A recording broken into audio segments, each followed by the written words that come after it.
Reviravolta sobre a acusação de Bruno Henrique vem à tona e jogador pode ser inocentado. Fala nação, vamos chegar com mais um react aqui em nosso canal. Trazemos um recorte do canal Opina Porco, link na descrição. Neto trouxe para debate mais um episódio sobre as acusações de envolvimento em apostas esportivas do atacante BH do Flamengo.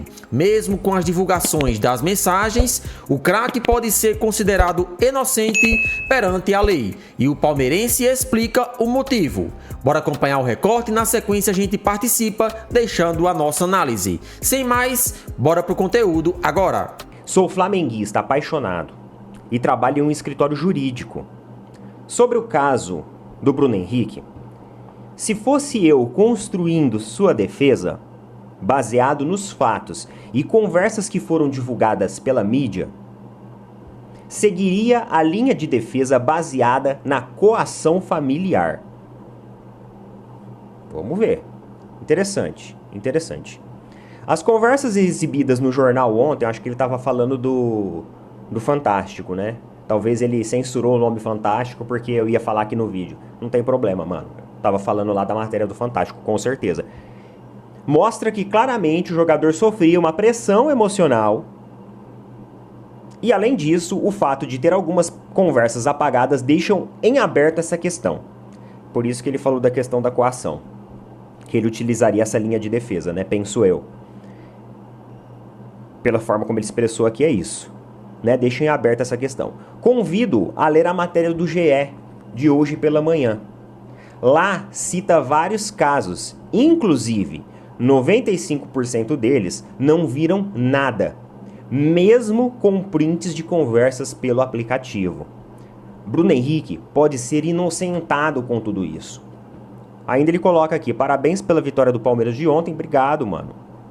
Será uma temporada competitiva, o Abel sabe fazer isso. Um abraço, fique com Deus. Obrigado, Cláudio, um abraço pra você, tá? Um salve aí pra galera de Fortaleza, Ceará. Eu sei que tem mais pessoas de Fortaleza que acompanham o canal. Muito obrigado pelo carinho, mano. Muito obrigado pela mensagem, cara. Extremamente cordial. Muito obrigado. Galera, bacana receber mensagens assim, viu? O cara coloca uma opinião dele, baseada ali, né, nos fatos e tudo mais. Elucida as questões pra gente. Ainda até elogiou ali a vitória do Palmeiras. Pô, legal. Elogiou o Abel também. Falou que o Abel sabe fazer equipe competitiva. Bacana, cara, bacana. Muito legal, muito legal. Aí eu fui lá, abri a matéria que ele falou. Vamos dar uma lidinha aqui, ó. Eu acho que ele tava falando mais especificamente desse trecho aqui da matéria. Quer ver? Aqui, ó. Tá lá no GE. Tá lá no GE, em destaque, inclusive. A matéria é um destaque de hoje. Nos últimos anos, o STJD recebeu mais de 300 alertas sobre movimentações suspeitas no mercado de apostas, mas poucos casos foram levados adiante. Aí tá falando aqui, ó, o presidente do STJD. A grande maioria dos alertas não vira processo ou redunda em absolvição, por causa da dificuldade de instrumentos persecutórios. Num recorte de 2022 a 2024, nós temos mais de 150 alertas no Brasil. Em 2022, aproximadamente 120 em 2023 e 57 em 2024. Ou seja, né, mais de 300 aqui, o somatório de tudo isso. De todos esses, nós tivemos no âmbito da justiça desportiva mais de 30 condenados. Todos esses condenados estão ligados a uma atuação persecutória do Estado. As condenações se dão com a ajuda da justiça comum, que tem à disposição recursos como quebra de sigilo bancário, extração telemática e delação. Com estas provas em mãos, o STJD tem elementos mais contundentes para dar seguimento a um processo. No caso do Bruno Henrique, esses dados não estavam à disposição no ano passado e só foram expostos recentemente, com os prints de conversas presentes na investigação da Polícia Federal. E aí eles falam aqui, né, que desses casos, né, 33 casos foram condenados. Dos 350 alertas, apenas 33, o que representa aí menos de 10% dos casos foram devidamente condenados. E boa parte desses 33 casos que foram condenados, muitos ficaram apenas com uma multa. Então a gente tem aqui, ó, alguns exemplos aqui de jogadores. Eu não vou citar o jogador para não expor aqui nem nada. Mas enfim, temos alguns exemplos de jogadores que hoje atuam no futebol e foram multados porque ali teriam se envolvido em esquemas, né? Alguns pegaram um gancho de pouco menos de 1 ano de suspensão e uma multinha um pouquinho maior. Outros pegaram um gancho maior, né? Poucos, mas pegaram um gancho maior ali de quase 2 anos de suspensão. Mano, pela linha ali que o nosso amigo aqui, né, o Cláudio, né, ele falou, cara, eu entendi muito bem quando ele falou que construiria a defesa dessa maneira. Até porque os advogados até do Bruno Henrique já devem ter pensado nisso. Com tantas mensagens envolvendo família, só que aí, cara, você racha a família do cara, né? E eu acredito que o Bruno Henrique, ele não iria expor a família dessa maneira. Acho que ele prefere pegar um gancho aí de 1 ano e pagar uma multa do que jogar a família na fogueira. Com certeza, Cláudio, os advogados que ele tem já devem ter pensado nessa defesa também, visto que tem várias e várias mensagens de familiares envolvidas e algumas até apagadas. Então eu entendi a sua jogada, uma jogada inclusive juridicamente, eu não sou advogado nem nada, mas eu penso que até muito inteligente. Inteligente, né? Os caras rato jurídico. Vai ali na espreita, é assim que o advogado tem que ser. Então, eu acredito que até os advogados chegaram a propor essa hipótese de defesa para ele. Aí a questão é, se o jogador aceita uma coisa dessa, ele expõe a família dele, ele racha, ele quebra a família dele. E como a gente está falando de um jogador que já tá ali, indo pro final da sua carreira, eu não vejo que ele iria comprometer a família expondo dessa maneira. Até porque, como você mesmo disse, né, algumas mensagens foram apagadas. A gente não sabe o real conteúdo dessas mensagens. Talvez ele realmente estava concordando com isso. A gente não sabe. Fica muito difícil. Agora, sobre o fato de você dizer aí que ele pode ser inocentado, eu acredito que pode ser inocentado, porque a gente viu aqui que mais de 350 alertas foram disparados e a gente teve menos de 10% desses casos. Existe um foco muito grande em cima desse assunto agora. Eu gostaria que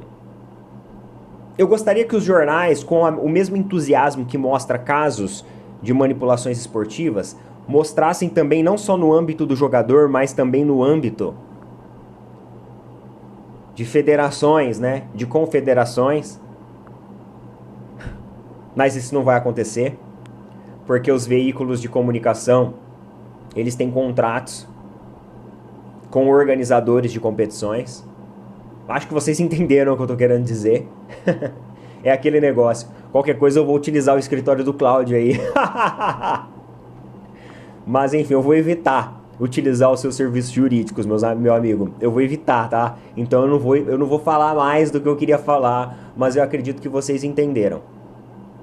Infelizmente a gente vive numa balança, né? Algumas coisas são assim, ó, pá, expostas na mídia, são matérias, são documentários realizados, outras coisas ficam por baixo do pano.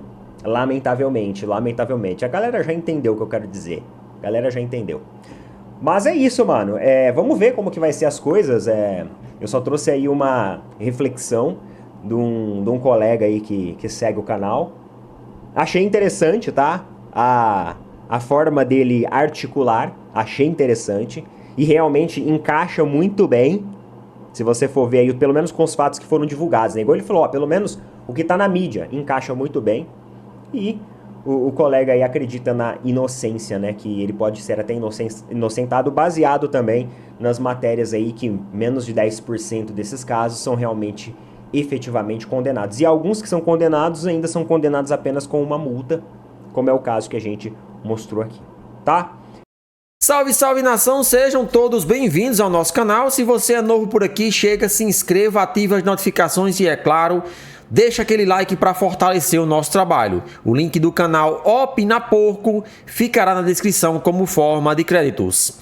E mais um episódio aí vem chamando a atenção com relação as acusações relacionadas às apostas esportivas que Bruno Henrique tem sido acusado pela Polícia Federal, né? E de acordo com notícias que vêm sendo divulgadas, a sua defesa já está sendo preparada e o jogador pode ser considerado inocente, né? É claro que aquelas mensagens foram divulgadas e tudo indica que, de fato, ele passou informações sigilosas com relação ao seu cartão amarelo que iria ser tomado no jogo contra o Santos.